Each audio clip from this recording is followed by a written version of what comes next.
Hi, நான் உங்க கேர்லன். நீங்க பார்த்துட்டு இருக்கிறது பிஸ்னஸ் டாக் வித் கேர்லன்.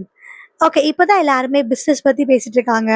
பிஸ்னஸ்னா என்ன பட்ஜெட் வேணும், என்ன டைம் லிமிட் அப்படின்னு சொல்லிட்டு ஒரு விஷயங்கள்லாம் பேசிட்டு இருக்காங்க.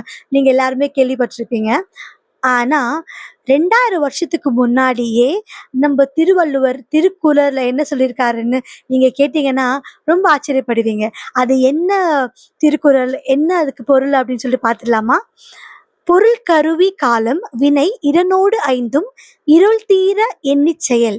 அப்படின்னா ஒரு செயல் செய்யறதுக்கு முன்னாடி, அப்படின்னா ஒரு பிஸ்னஸ் ஸ்டார்ட் பண்றதுக்கு முன்னாடி அந்த பிஸ்னஸ்க்கான பட்ஜெட் அப்படின்னா ஒரு பொருள், என்ன பொருள் வேணும், அதுக்கப்புறமா அதுக்கேற்ற கருவி. கருவி அப்படின்னா மெஷினரிஸ், என்னென்ன மெஷினரிஸ் வேணும், அந்த மெஷினரிஸ்லாம் நீங்கள் பண்ணிட்ட பிறகு எவ்வளோ காலம் அந்த ஒரு பொருள் நீங்கள் பண்ணோம் அப்படின்னா அது எவ்வளோ காலம் எடுக்கும், அதுக்கப்புறமா என்னென்ன ப்ராசஸ், அதுதான் இது எல்லாமே ஐந்தும் நீங்கள் தெரிஞ்சுட்டு அப்புறமா தான் நீங்கள் ஸ்டார்ட் பண்ணணும் அந்த பிஸ்னஸே அப்படின்னு சொல்லியிருக்காரு. ரொம்ப ஆச்சரியமாக இருக்குல்லங்க. ஓகே, இதே மாதிரி பிஸ்னஸ் பற்றி ரொம்ப காணொளிகள் கேட்கணும் அப்படின்னா என்னோட சேனலுக்கு சப்ஸ்கிரைப் பண்ணிடுங்க.